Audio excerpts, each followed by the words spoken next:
The other day, I got up we were sitting there. It was me and my wife and my daughter. And I got up, and I went to the window, and I was just looking out the window for a second like this. My daughter says, "What are you looking at?" Kathy didn't even look up from her tea, and she said, "He's deciding whether he's going to mow the grass or not." And she's sipping her tea. Now I'm super aggravated because that's exactly what I was thinking.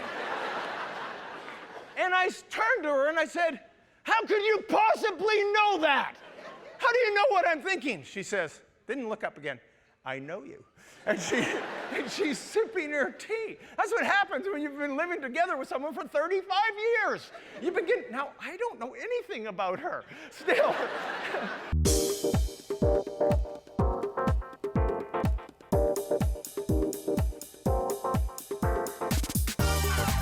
Welcome to Church of the Rock from Winnipeg.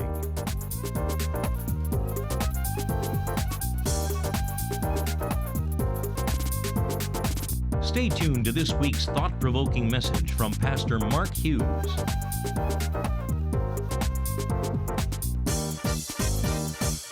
Well, this morning I'm starting a brand new series called Write the Vision. You know, Oliver Wendell Holmes was the longest-serving U.S. Supreme Court justice. He retired at the age of 90. He was considered a brilliant legal mind by both friend and foe alike. And when he was 88 years old, he found himself on a train, and the conductor came asking for his ticket, and he could not find the ticket, and he became very distressed. To which the conductor said, "Don't worry, Mr. Holmes, the Pennsylvania Railroad will trust you and be happy to have you mail it in when you find it." He said, "My good man, my problem is not where is my ticket. My problem is, where am I going?" That's an age joke, in case you haven't figured that out. Yogi Berra of the New York Yankees, he once said this. He said, "If you don't know where you're going, you will probably end up somewhere else." And it's all about vision in life, and we're going to jump right into it because I have a lot of ground to cover today, and we're going to go to Habakkuk chapter 2, and we're going to be looking at verse 1, 2, and 3, and this is what it says.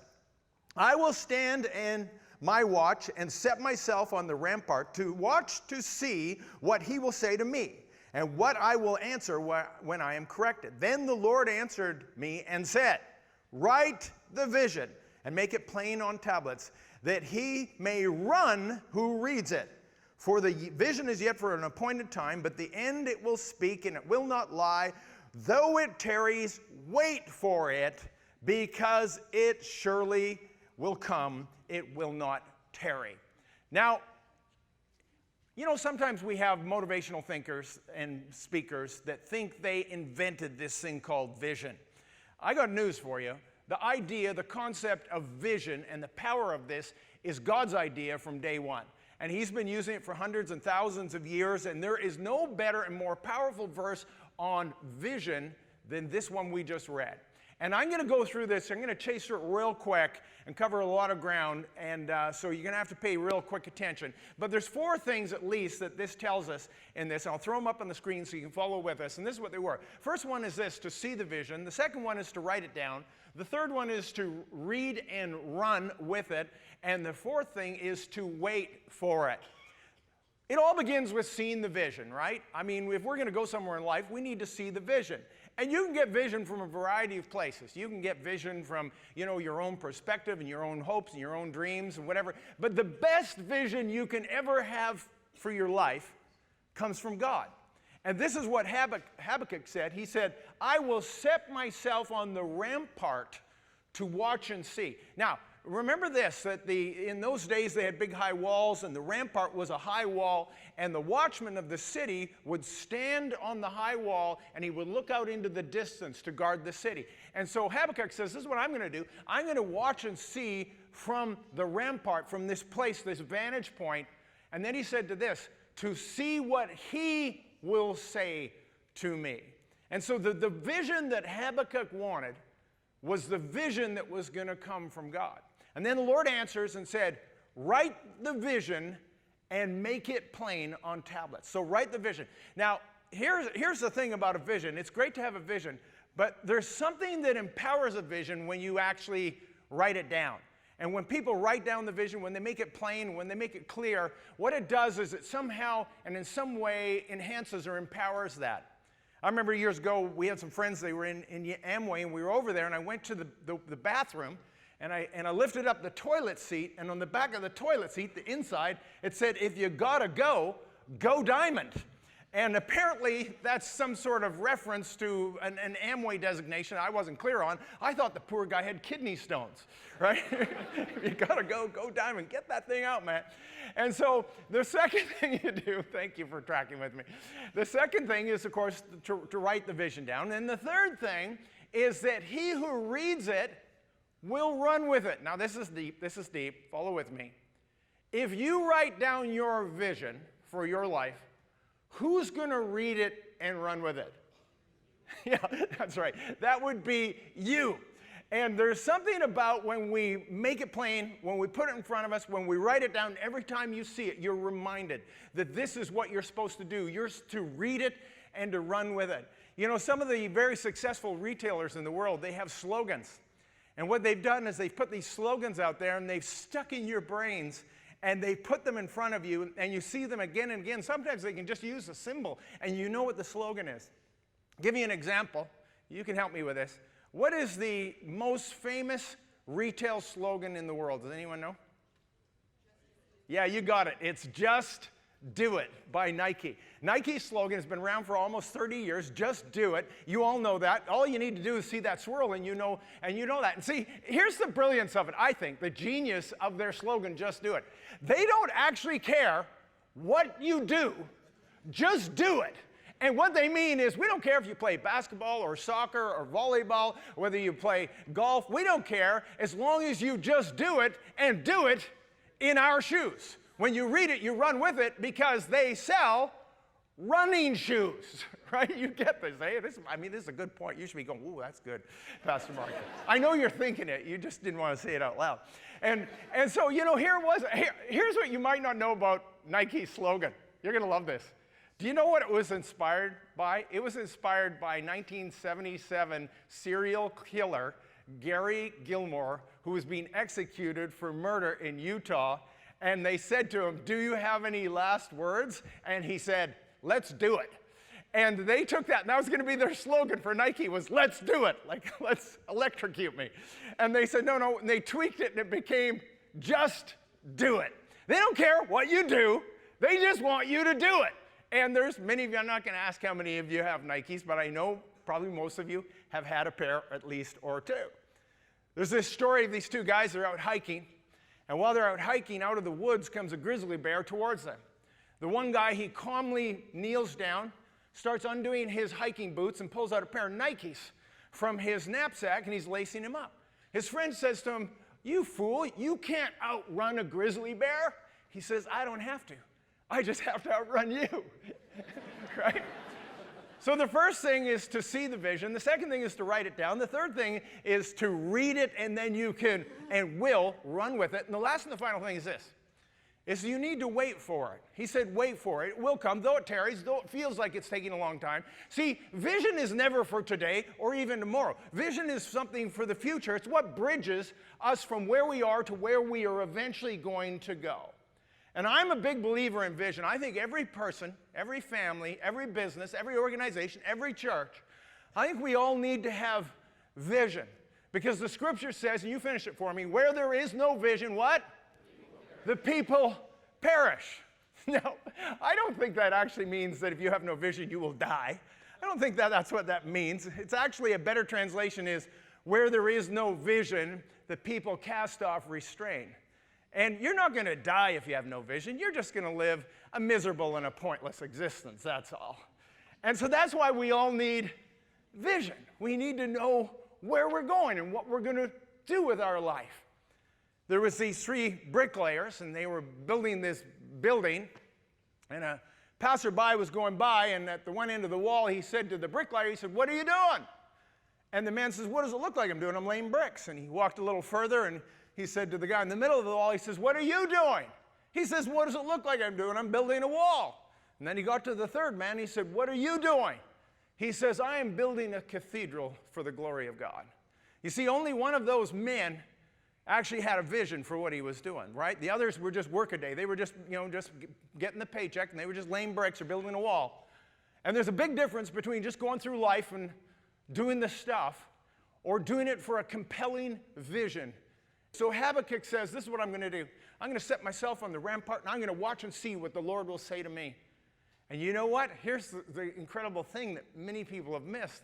A few verses later, God gives his vision for planet Earth. If there was one place that God's vision for humanity could be found, it's actually in the book of Habakkuk. Habakkuk chapter 2, verse 14, this is what the Lord says. Here it is on the screen. For the earth will be filled with the knowledge of the glory of the Lord as the waters cover the sea. How much water is on the sea? It's all water. And he says, this is my vision statement for planet Earth, that the earth will be filled with the knowledge of the glory of the Lord as the waters cover the sea.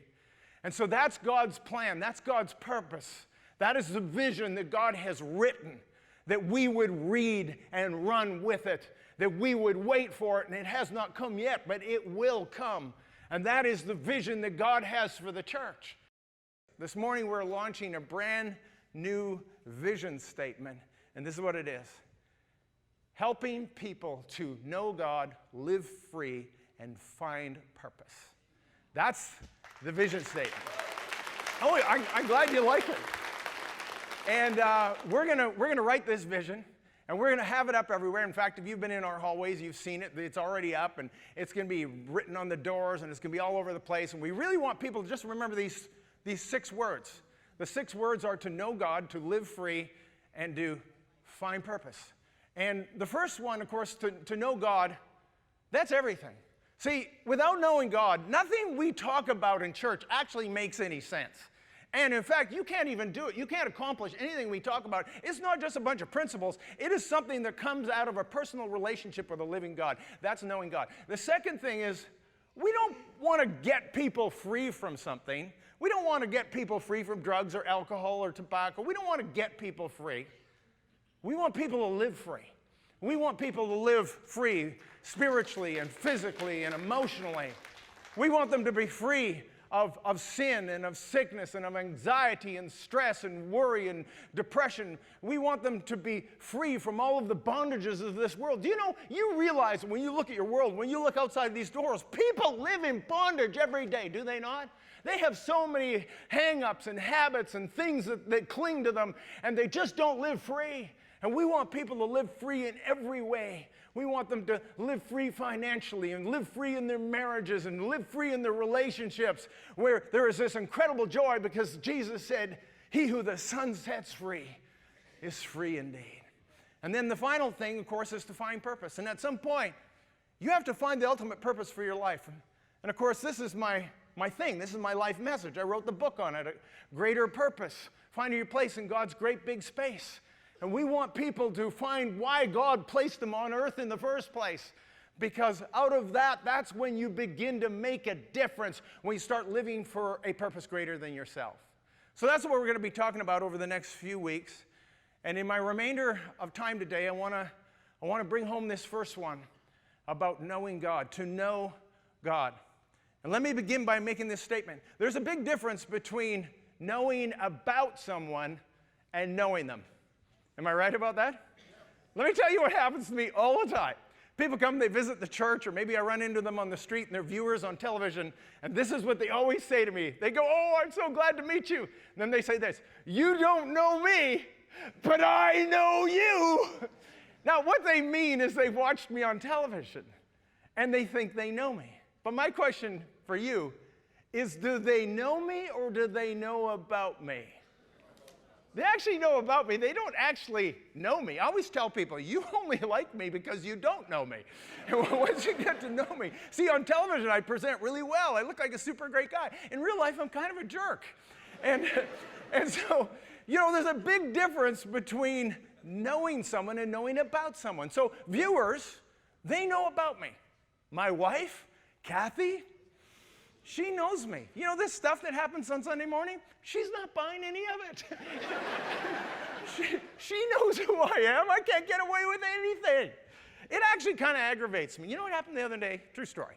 The other day I got up we were sitting there, it was me and my wife and my daughter, and I got up and I went to the window and I was just looking out the window for a second like this. My daughter says, "What are you looking at?" Kathy didn't even look up from her tea, and she said, "He's deciding whether he's going to mow the grass or not." And she's sipping her tea. Now I'm super aggravated because that's exactly what I was thinking. And I turned to her and I said, "How could you possibly know that? How do you know what I'm thinking?" She says, didn't look up again, "I know you." And she's sipping her tea. That's what happens when you've been living together with someone for 35 years. Now, I don't know anything about her still. And she seems to be able to read my mind. She used to amuse our children on Christmas Day because she could guess anytime she wanted what I gave her. Honestly, it was so aggravating. She would pick up a present from me, she would hold it up and go, "A sweater." And she would open it up and it would be a sweater. And the kids would cheer. They thought this was fantastic. She'd get the next present. She'd pick it up and go, "Gloves." And she'd open it up and it'd be gloves. Now here's what was so aggravating. I couldn't remember what was in the boxes. I know some of you think, she sounds like a sorcerer. No, she just knows me. I think, am I that predictable? She says, yes, actually, you are.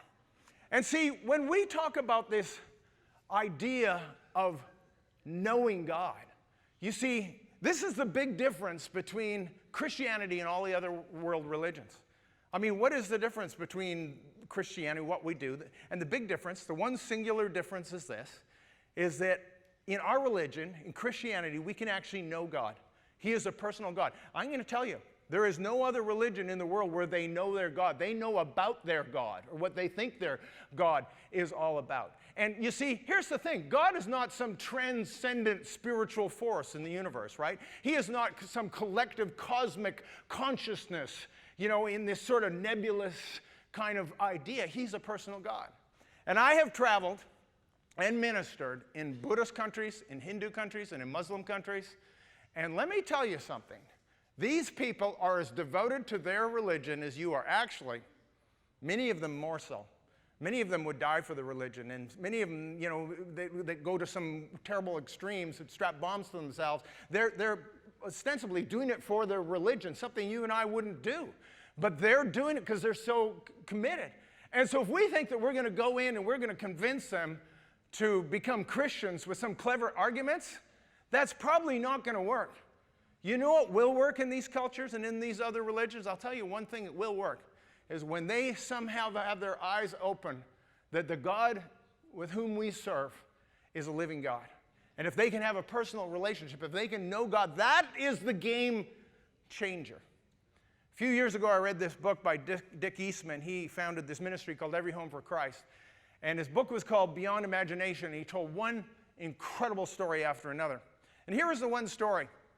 It was a story about a Buddhist monk in Burma, now Myanmar, and he was sitting in front of the statue of Buddha, meditating or praying or whatever they do, and he thought that Buddha spoke to him. He heard it in an audible voice, and the voice said, "Go find Jesus."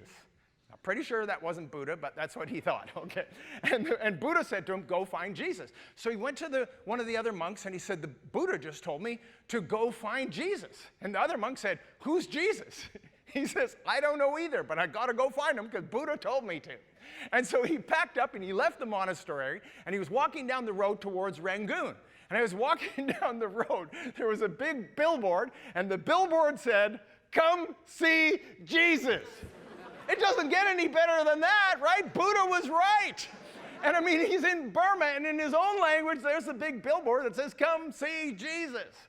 So he goes to the location that was on the billboard, and it turned out to be an outdoor airing of the Jesus film, which is the life and story of Jesus in film version, if you're not familiar with this, and I'll tell you a bit more about it in a moment. So he goes, and he sees this story about this man named Jesus, and he ends up coming to Christ as a result of it. And do you know why? Because when you see Jesus in something like a movie like that, you begin to realize that he is not some porcelain statue. He was a living human being. The Word became flesh and dwelt among us, and we beheld the glory as the glory of the only begotten Son of the Father. And you see, Jesus came and took on human flesh. Why? Because God is a person. It's not a human being, but he's a person, and you can have a personal relationship with him. And that changed everything. And this Buddhist monk came to Christ, and today is an evangelist for Christ in Myanmar. Isn't that a cool story? You should be cheering about now. So I remember when I read that book, I had this little encounter in our neighborhood. And we had these two Pakistani brothers had moved into our neighborhood and set up a convenience store and a video rental store. Right at the time that whole market was going south. Blockbusters was closing, and it was just terrible timing. Someone gave them bad advice. But anyway, they were in my neighborhood, and I like to support the local businesses, so I would go, buy milk there once in a while. Every once in a while, I'd rent a video, and I would chat with these guys and found out they were from Pakistan, and so I got to know these guys a little bit. And I just read this story I was telling you about, and I had an idea. I thought, I'm going to get the Jesus film in their language, because they're renting me videos. I'm going to give them a video, right? And so I went and ordered it, and I got it, paid $20 for a DVD of the Jesus film in Urdu, their native tongue. And so I was pretty excited, so I went and I gave them this video, and I told them it was in their language, or Urdu, and they were excited about it. And I said, would you watch it? And they said they would. So a week later, I came back, and I said, did you watch the movie? And they went, oh, yes! We know this Jesus. He is a famous actor in Pakistan. I went, what? He said, yes, this movie was made in Pakistan. We recognize the mountains and the hills. We recognize this is our movie. This is our Jesus. We know him, famous actor in Pakistan. I have no idea what he's talking about, eh? Well, it turns out this is what they do with the Jesus film. When they take it into a language, they find the most famous actor in that language, and they get him to do the voice of Jesus. And so these guys heard Jesus' voice and recognized the voice of the actor. And even though the film was actually produced in Israel in the Middle East, it looks a lot like Pakistan. And so they were all excited about it. And so I thought, this is going somewhere. This is cool. So I said, well, fantastic. Can I have the video back? And they said, no, we've been passing that around to all our Pakistani friends. They all want to see this Jesus. And I went, okay, you can pass it around, but I will be charging you late fees. 2 weeks later, these poor guys went broke, and I never saw them or my movie again. But I'm so excited because they're watching the story of Jesus in their language throughout that community. So that was my encounter. If you're not familiar with the Jesus film, let me just take a moment to explain this to you. This is the single most viewed film in history. Do you know that? It has been translated, like I just explained, into 1,500 languages. Actually, more specifically, 1,511 languages. And you're going to love this. It has been viewed by 7.5 billion people. You say, Pastor Mark, there's not that many people on the planet. I know, they're showing it on Mars and Jupiter. No, what's happened is some people have seen it multiple times. But it has been shown to audiences of 7.5 billion people, and you're going to love this next number.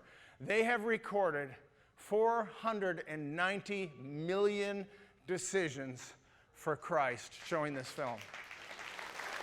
It has become the most successful evangelistic tool in the history of Christianity, and most of you have never even heard of it. And the reason was, and I'll go back to this, the reason is because it presents Jesus as a person. And it helps people understand that they don't have to know about God, they can actually know God. And for each and every one of us, see, it's not good enough for us to come to church. It's not good enough to know about Christianity. It's not good enough for us to read the Bible. What we really need to do is know the author. And for every one of us, there will be a moment, an epiphanal moment where your eyes are open and all of a sudden we move from knowing about Jesus to actually knowing him. And when people say, oh, that Christianity stuff, that's a bunch of fables and myths, you go, Jesus is as real to me as my children, as real to me as my wife, as real to me as you are. You could not talk me out of my relationship with Jesus. Why? Because he is a living God that you can know. You know, I grew up Catholic. Some of you know that. And I did all the Catholic stuff. It's RC, and that's because there's a lot of C's. I was christened, and I was confirmed, and I took First Communion, and I went to confession, and I did all that stuff. And I was a pretty committed Catholic. And when I was 15 years old, my friend David Parker, he lived right down the street. I've known him my whole life. And David Parker had become a born-again Christian. I had no idea what that meant. And he had become a born-again Christian. We were walking home from school one day, and I guess he had taken an evangelism class, and he says to me, he said, "Mark, if you could have one thing, just one thing in this world, what would it be?" Now, this is going to be inappropriate, but I was 15, all right? So don't judge me when I say this. And my answer to him was, a bottle of rye and a Playboy Playmate for the weekend. Now understand something, full disclosure. I was 15, and if I got my wish, I wouldn't have known what to do with either of them, okay? So quit judging me. But anyway, this is what came out of my mouth, and I was just hacking at him. I was just, doing what 15-year-old boys do, and I was poking at him. He was waiting for me to say, "Inner peace." I'm 15. I'm not looking for inner peace. I'm looking for a party. That's what I'm looking for, right? And so anyway, he sowed that seed at 15 years of age. And as I grew older, I never forgot that encounter. And I never forgot what he shared with me. And I knew something had changed in David. I knew that there was something so significant. I didn't know what it was. I couldn't put my finger on it. And it took 9 years before I finally came to Christ. And when I came to Christ at 24 years old, do you know what encounter I remembered? The one I had with David Parker when I was 15 years old. Because he was explaining that it wasn't about religion. Now, don't misunderstand me. I'm not criticizing the Catholic religion, and I'm not blaming them for where I was. But let me tell you where I was. Where I was I knew about God, but I didn't know him. And I would go through, the various religious rituals, but I had never come to that moment where I had had a personal relationship with the living God. And see, what happened with me when I was 24 was my eyes were open. And for the first time in my life, I actually knew him. And see, that is our message. That is what we're trying to communicate to a world that is lost and dying without hope in this world without Christ. And when Jesus was on the earth, the vision, remember, the vision is that the earth will be filled with the knowledge of the glory of the Lord as the waters cover the sea. And what Jesus did was he brought a revolutionary concept into the world. And he taught his followers that they could relate to God in heaven as their Father. This was the very, very first time. It actually almost got him stoned. Do you remember this? The book of John, they wanted to stone him because he said that God was his Father. And he taught his disciples to pray. And he said, when you pray, say, "Our Father, who art in heaven." And what he was doing was he was trying to take it away from the Pharisaical and scribe religion, and he was trying to bring it into a relationship where people would actually be able to know God and to relate to him on the basis of a heavenly Father. When we come to Christ, guess what? We don't lose our family. We still have our family. We still are who we are. But guess what? We have taken on a new name. And we have been adopted into the family of God. And the new name that we took on is called Christian. And you have become a Christian. And you become an heir to the kingdom of God. That's what happens when you receive the spirit of adoption, is that you come into the family of God to be a child of God. And your spirit can cry out, "Abba, Father," because now you know him.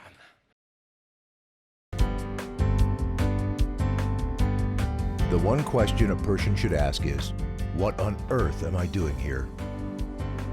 In Pastor Mark's new book, A Greater Purpose, you will fully realize that we are all here for a divine purpose. This book will help you discover your own personal destiny. You can order a copy by visiting our website at churchoftherock.ca. For every book purchased for only $16, a second book will get donated for use in ministry to others. Order a copy today and begin your journey to finding your place in God's great big space.